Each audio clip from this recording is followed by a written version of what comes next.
Derrière la qualification éclatante du Paris Saint-Germain, il y a bien sûr la joie sportive, mais il y a aussi un autre triomphe, beaucoup plus discret, un triomphe financier. Et il est absolument colossal. On va voir aujourd'hui comment une victoire sur le terrain peut se transformer en un véritable jackpot. Voilà, le chiffre est là et il parle de lui-même. Plus de 120 millions d'euros. C'est la somme astronomique que le PSG a déjà empochée juste avec son parcours en Ligue des Champions cette saison. Ça donne une toute autre dimension à la victoire, n'est-ce pas? Alors la grande question c'est comment est-ce possible? Comment un but, une parade, une victoire sur la pelouse se transforment concrètement en millions d'euros qui tombent dans les caisses du club? C'est ce mécanisme au cœur du foot business qu'on va décrypter ensemble. Mais attention, avant de parler des gros sous, revenons à la base, le sport. Parce que cette manne financière, évidemment, elle n'est pas tombée du ciel. Elle est la conséquence directe d'une performance absolument magistrale sur la scène européenne. Regardez-moi ces scores, 2-0 à Paris et 2-0 à Liverpool, s'il vous plaît. Face à une équipe comme les Reds, le PSG n'a pas juste gagné, il a dominé. 2 matchs, 2 victoires et surtout 0 but encaissé. C'est ce qu'on appelle une qualification propre, nette, sans aucune discussion possible. Là, on ne parle plus d'un simple exploit. Non, on parle d'une véritable démonstration de maîtrise. L'équipe a montré un visage incroyablement solide, organisé et surtout terriblement efficace. Bref, elle a confirmé son statut de poids lourd en Europe. Et puis, au-delà de cette qualification, c'est la constance qui impressionne. Ce n'est pas un coup d'éclat, c'est la 6e fois de suite que le club atteint les demi-finales. Sous la direction de Luis Enrique, cette régularité au plus haut niveau, c'est devenu une habitude, une véritable signature. Allez, passons au nerf de la guerre, l'argent.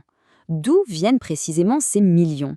Comment est-ce qu'on arrive à cette somme vertigineuse? Alors, première chose à savoir, avant même de jouer contre Liverpool, le PSG avait déjà mis de côté une somme plus que confortable, 106 millions d'euros. Ça, c'est le pactole accumulé juste avec la participation et les résultats de la phase de Ligue. Pas mal déjà. Et à ces 106 millions, paf, on ajoute le bonus pour la qualification en demi-finale. Un joli chèque de 15 millions d'euros. On fait le calcul, et voilà comment on passe la barre symbolique des 120 millions. Le point important à comprendre, c'est que ce n'est pas un gain unique, comme au loto. C'est une accumulation.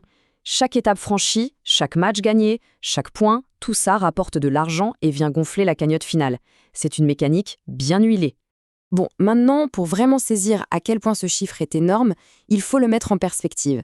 Parce que ce montant n'est pas juste élevé, il pourrait bien devenir historique pour le club. Regardez ce graphique. Avec 121 millions déjà assurés, le club se rapproche à grands pas de son record absolu, les 149 millions de la saison dernière, celle du titre. La performance financière est donc déjà monumentale, alors que le tournoi est loin d'être terminé. Et le calcul est simple, enfin, sur le papier. Une qualif en finale et une victoire au bout, et le record de la saison la plus lucrative de toute l'histoire du club serait pulvérisé. Le scénario d'un doublé sport et finance n'a jamais été aussi concret. D'accord, mais une fois qu'on a tout cet argent, on en fait quoi? C'est là qu'on entre dans la stratégie à long terme du club. On parle souvent du fameux cercle vertueux. Le mécanisme est simple, mais redoutablement efficace. Tu gagnes sur le terrain. Ça génère des revenus massifs. Ces revenus te permettent de recruter des joueurs encore plus forts.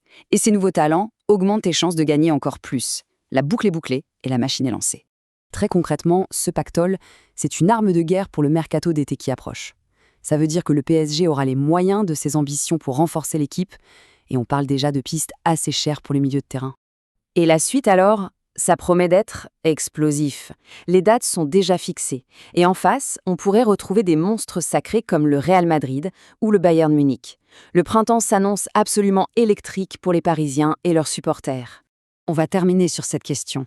Cette avalanche de millions, c'est à la fois la récompense du succès et le carburant pour les succès futurs. Mais est-ce que c'est une garantie? L'argent peut acheter des joueurs exceptionnels, c'est un fait. Mais peut-il acheter l'histoire? Peut-il graver un nom sur le plus prestigieux des trophées?